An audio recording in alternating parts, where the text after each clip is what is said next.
भारत में 70% iPhones EMI पर लिए जाते हैं। यहां तक कि 80% कारें भी ईएमआई पर ली जा रही हैं। और तो और जो हमारे ऊपर छत है, जिसे कहा जाता है घर, 60% घर भी ईएमआई पर लिए जा रहे हैं। इस ट्रेंड को देखते हुए आज मैं आपके सामने ऐसा वीडियो लाया हूं जो आपकी जिंदगी बदल सकता है। एक छोटी सी गलती आपको कंगाल बना सकती है और आपको इतने गहरे डिप्रेशन में डाल सकती है कि आप सुसाइड करने तक पे मजबूर हो जाएं। नाम है ईएमआई, इजी मंथली इंस्टॉलमेंट, लेकिन इसका असल नाम पता है क्या है? एक मौत का इनविटेशन। तो चलिए आज जानते हैं हम कि कैसे हम इस ईएमआई के जाल में फंसते जा रहे हैं, लेकिन साथ ही ये भी जानेंगे कि कैसे हम इससे बाहर निकल सकते हैं और इस ईएमआई के जाल से बच सकते हैं। भारत में हर दूसरा नौजवान किसी ना किसी ईएमआई के जाल में फंसा हुआ है। यदि आप आरबीआई की रिपोर्ट्स को देखें तो 2020 में जो पर्सनल लोन थे उसका अमाउंट सिर्फ 26 लाख करोड़ था, लेकिन 2024 के आखिरी तक आते आते यही पर्सनल लोन का अमाउंट 45 लाख करोड़ को क्रॉस कर गया है। यहां तक कि जो क्रेडिट कार्ड की आउटस्टैंडिंग होती है वो भी 2.5 लाख करोड़ को क्रॉस कर चुकी है। अब मैं समझाता हूं ये ईएमआई का जो जाल ये करता क्या है। ये आपकी इनकम का 30 से 60% सिर्फ कर्जे चुकाने में ही लग जाते हैं। अब आपके पास ना इमरजेंसी फंड बचते हैं और सेविंग्स तो हो ही नहीं पाती क्योंकि घर के खर्चे इतने ज्यादा हैं। जब ये सब चीजें बिगड़ने लगती है तो ऐसे हालात बन जाते हैं आपके कि आप आर्थिक हालातों में और बुरी तरह फंस जाते हैं और कर्ज पे कर्ज लेकर इस ईएमआई के जाल में लगातार फंसते चले जाते हैं और आप मॉडर्न जमाने के ईएमआई के गुलाम बन जाते हैं। रिपोर्ट्स कहती हैं जो इंसान लोन लेता है उसको 40% ज्यादा मेंटल स्ट्रेस होता है, जिसके कारण बढ़ जाती है टेंशन, नींद ना आना, यहां तक कि उसका काम में भी मन नहीं लगता है। और इसके कारण होता क्या है, आप अपनी तरक्की छोड़ देते हो, आप अपनी ग्रोथ को रोक देते हो और क्या हो जाता है, आप सेफ साइड पे खेलने लगते हो, आप रिस्की इन्वेस्टमेंट नहीं करते, आप अपने सपनों की जिंदगी नहीं जीते, बंद कर रह जाते हो। और ये ईएमआई सिर्फ आपके पैसों का ही नहीं, आपके सपनों का, आपकी रिलेशनशिप्स का, आपके फ्यूचर का, सबका खून कर देती है। अब मैं आपको बताता हूं कि आपको कैसे ईएमआई के जाल में फंसाया जाता है। कहा जाता है 0 डाउन पेमेंट पर ले जाएं घर स्कूटी, मतलब आप फ्री में स्कूटी घर ले जाओ। होता क्या है, वो आपसे hidden charges, interest, processing fees ये सब तो छुपा लेते हैं। आपको स्कूटी तो दे देंगे, लेकिन होगा क्या, वो जो 80,000 की स्कूटी मिलनी थी वो हो जाएगी 1,20,000 रुपए की। एक और ऑफर बहुत चलता है, आए और ले जाएं नया आईफोन मात्र 5,000 रुपए में, न्यू एसी ले जाएं, सोफा ले जाएं ईएमआई पे।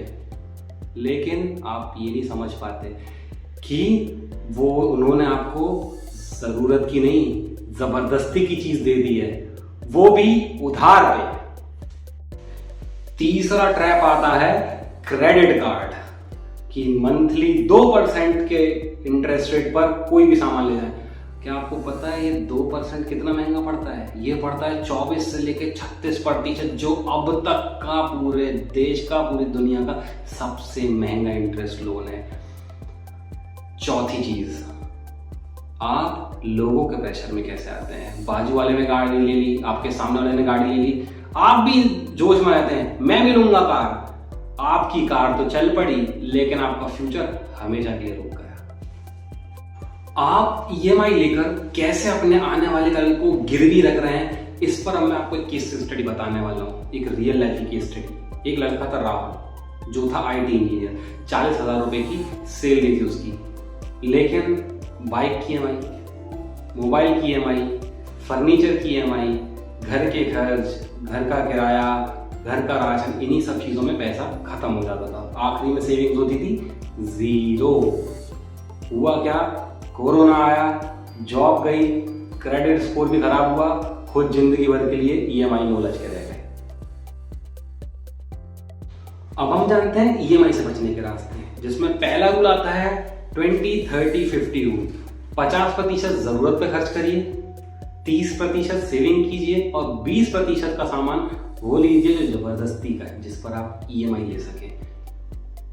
दूसरा रूल है इमरजेंसी फंड। आप कम से कम अपनी सैलरी का 6 महीने की जो सैलरी होती है उसको एज अ इमरजेंसी फंड रोक कर चलें 6 महीने का। तीसरा है पहले बचाओ फिर खर्च करो। कम से कम 3 से 6 महीने तक आपको पहले पैसे बचाने हैं, फिर जो सामान आप ईएमआई पर लेना चाहते हो जो महंगा होगा, कॉस्टली होगा, फिर लीजिए। वो ही लीजिए जो आप अपनी सैलरी से खर्च कर पाए। यदि आप सैलरी में से बचा नहीं पा रहे, सेव नहीं कर पा रहे तो फिर आपको ईएमआई भी नहीं लेना है। और पांचवा है कुछ ना कुछ इन्वेस्टमेंट्स करके चलिए, चाहे वो इक्विटी में हो, चाहे वो म्यूचुअल फंड्स में हो या एसआईपी हो। यदि आप हमेशा ऐसा इन्वेस्टमेंट करते रहेंगे तो वो आपकी लगातार वेल्थ को बनाए रखेगा।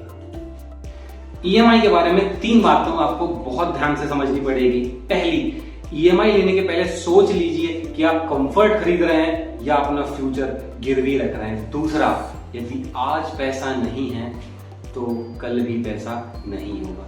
तीसरा, सक्सेसफुल लोग इन्वेस्ट करके आगे बढ़ते हैं और बाकी के लोग जिंदगी भर ईएमआई लेकर फंसे रहते हैं और अपनी जिंदगी को खराब कर लेते हैं। दोस्तों, ये वीडियो कोई फाइनेंशियल ज्ञान की नहीं है, ये वीडियो है ईएमआई के काले मायाजाल को समझने की, उससे बाहर निकलने की। क्योंकि यदि आज आप ये बात समझ गए तो कल आपको आपका दरवाजा कोई भी बैंक आकर